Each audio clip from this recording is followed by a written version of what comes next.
Welcome to Little Hollow Homestead. Once again, we're going to go down and check the carnage and the aftermath of the flood that we had last night. First, we're going to get Izzy out, and I'll let her run around a little bit. We'll go down and see what happened.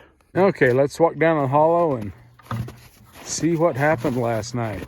It got really late and really dark, and I got really tired, so I didn't really do much past the video I shot last night. Doesn't look too bad. It snowed a little bit last night.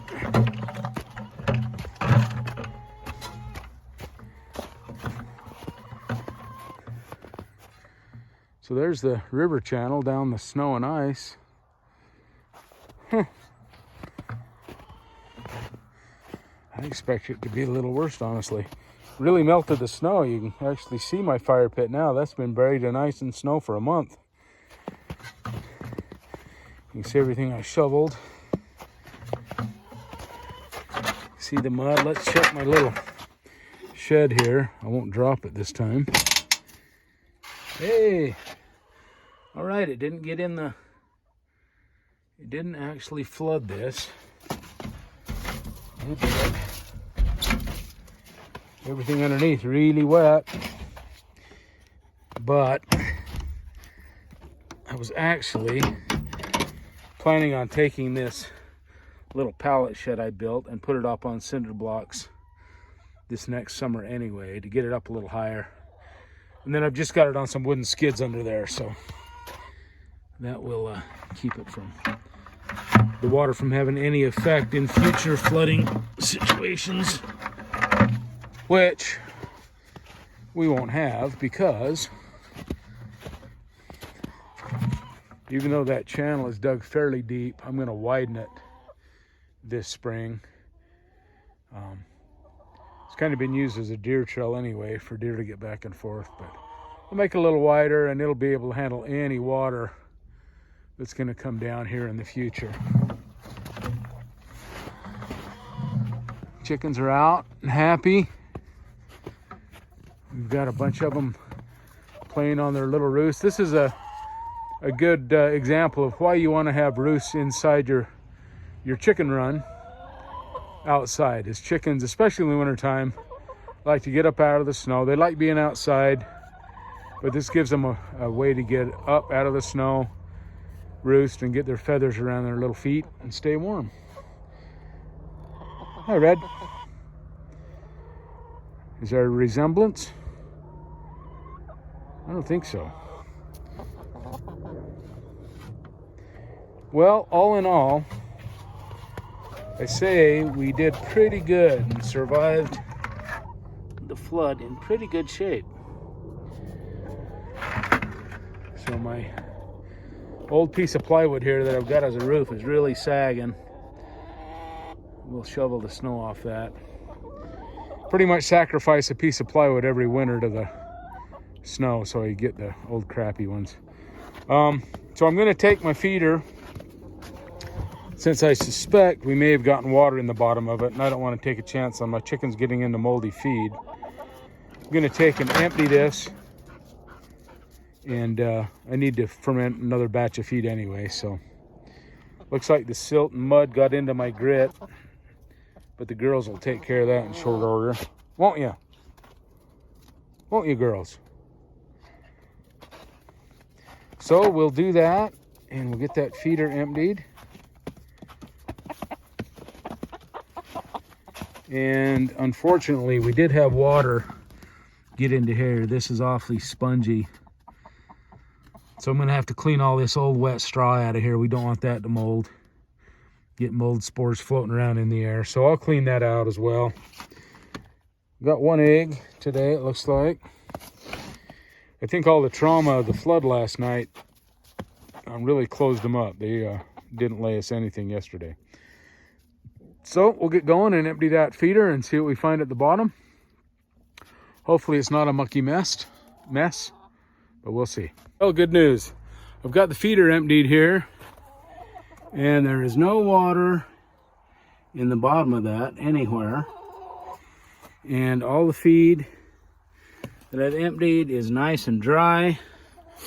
So I think we dodged a bullet there, but it's always good to check. You don't want to take a chance of getting your birds sick or having them die from eating moldy food. So we'll kind of straighten things up a little in here.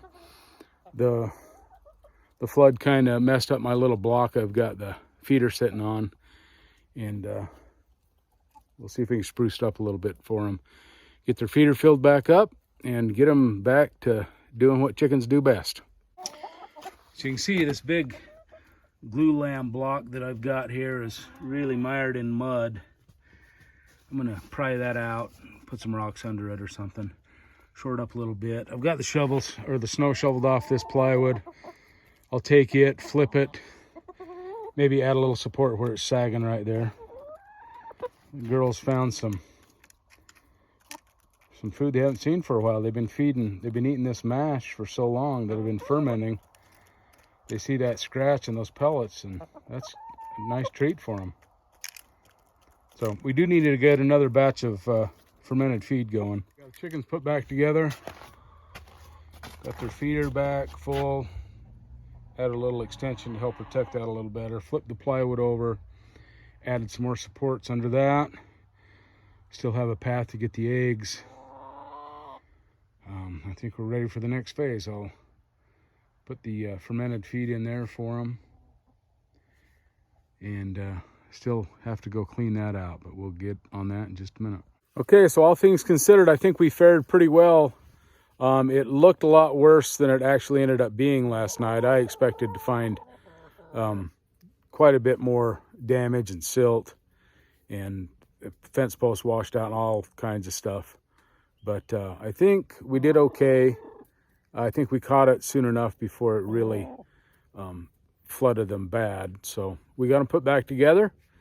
And just looking at my garden here, and I'll show you one of my buckets.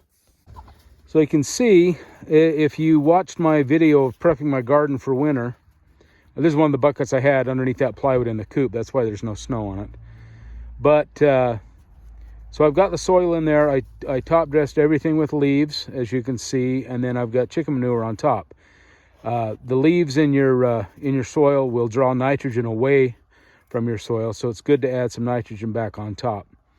And if you look, the leaves are breaking down pretty well. You know, they're nice and black, and I think by springtime it'll be ready to plant. So the garden is overwintering fairly well, I think, and resting up for hopefully a nice heavy yield in the summer.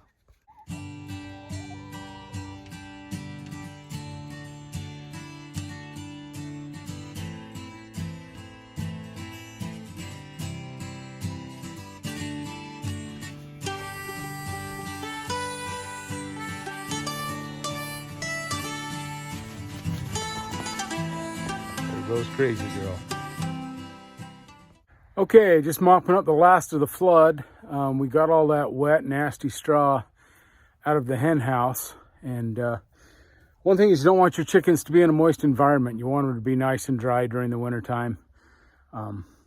Moisture can give them respiratory problems. Of course, mold and mildew and stuff, the same. A lot of respiratory problems can come from leaving that in there. But we got her cleaned out. So we're back down to dirt or mud in this case. So I'm not going to put fresh straw in there until that's dried out well. I'll do a little more detail work getting all those bits of straw out of there, but the bulk of it is going to fertilize my oak brush on both sides. There was a ton of straw in there, and it was all soaked and would have molded within days. So I'll leave this little flap open, just to help it dry out a little quicker than normal. And we'll let it sit for a few days. I don't think we're due for another storm until Saturday, so we got a couple of days. We'll let it dry out as much as possible. We're not going to put any straw back in there until it's bone dry. I don't want to take any chances of trapping moisture in the hen house. It's been fairly mild at night, hasn't gotten down below 20. So I think the chickens will survive it just fine. But that was a nasty mess. The power of water is just amazing. it brought so much mud and silt into this chicken coop that I'm gonna have a lot of cleanup to do in the spring when the rest of the ice melts. But there you go. I think the saga of the flood is pretty much come to an end. So there you go. We'll wrap it up and on to the next project. Okay, thanks for joining me and Izzy and the girls down here in the hollow this afternoon. Just kind of mopping up after our flood last night. I think we did pretty well. Everything survived, nothing got washed away. We got all the ice and snow out of that channel, so any future rain, like's predicted this next week, will now have a path to go. It won't get stuck behind a bunch of ice and snow. Depending on how the spring thaw goes, if it gets warm in a hurry, we'll probably have another time or two of dealing with the little river down here. But I think we've dug the channel deep enough. I'm going to dig it wider, like I said, and we'll be able to handle about whatever Mother Nature can throw at us at this point. So we'll see how that goes. But thanks for joining us down here in the hollow today. Appreciate you stopping by. Click the subscribe button and give me a thumbs up if you'd like. And you're welcome to come back and see me anytime. Take care, have a good afternoon, and we'll catch you on the next one.